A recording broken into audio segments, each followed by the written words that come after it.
যুক্তরাষ্ট্র president Donald ট্রাম্পের অভিবাসন নীতির অধীনে এখন পর্যন্ত 118 জন বাংলাদেশি নাগরিককে ফেরত পাঠিয়েছে ট্রাম্প প্রশাসন। তাদের মধ্যে 111 পুরুষ এবং 7 জন নারী।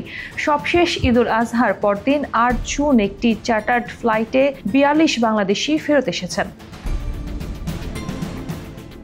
16 জন পুলিশের বিশেষ শাখা ও শাহজালাল আন্তর্জাতিক বিমানবন্দরের ইমিগ্রেশন সূত্র থেকে তথ্য নিশ্চিত হওয়া গেছে।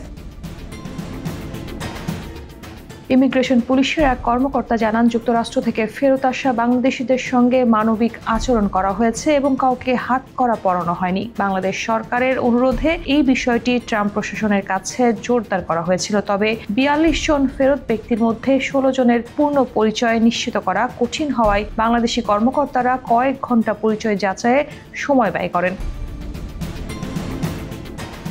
বৈধ কাগজপত্র ছাড়াই যুক্তরাষ্ট্রে প্রবেশের চেষ্টা করায় এসব বাংলাদেশিকে আটক করা হয়। দীর্ঘ সময় বিভিন্ন দেশ পেরিয়ে অবশেষে যুক্তরাষ্ট্রে পৌঁছানোর পরই তাদের ইমিগ্রেশন কর্তৃপক্ষ গ্রেফতার করে। দেশে ফেরার পর বেসরকারি সংস্থা ব্র্যাক তাদের সহায়তা প্রদান করে।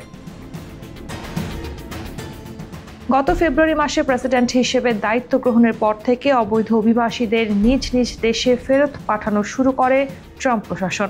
ভারত, ব্রাজিল সহ অনেক দেশের নাগরিকদের হাতকড়া পরিয়ে ফেরত পাঠানো হয়। এ নিয়ে প্রশ্ন তোলেন অনেক মানবাধিকার কর্মী।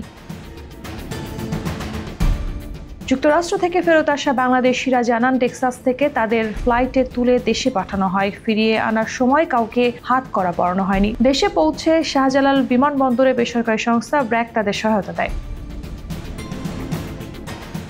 তারা জানান, বৈধ কাগজপত্র ছাড়া যুক্তরাষ্ট্রে প্রবেশের চেষ্টা করায় তাদের আটক করা হয়েছিল। কয়েক মাস বিভিন্ন দেশ পেরিয়ে অবশেষে যুক্তরাষ্ট্রে পৌঁছানোর পর সেখানকার ইমিগ্রেশন কর্তৃপক্ষ তাদের গ্রেফতার করে।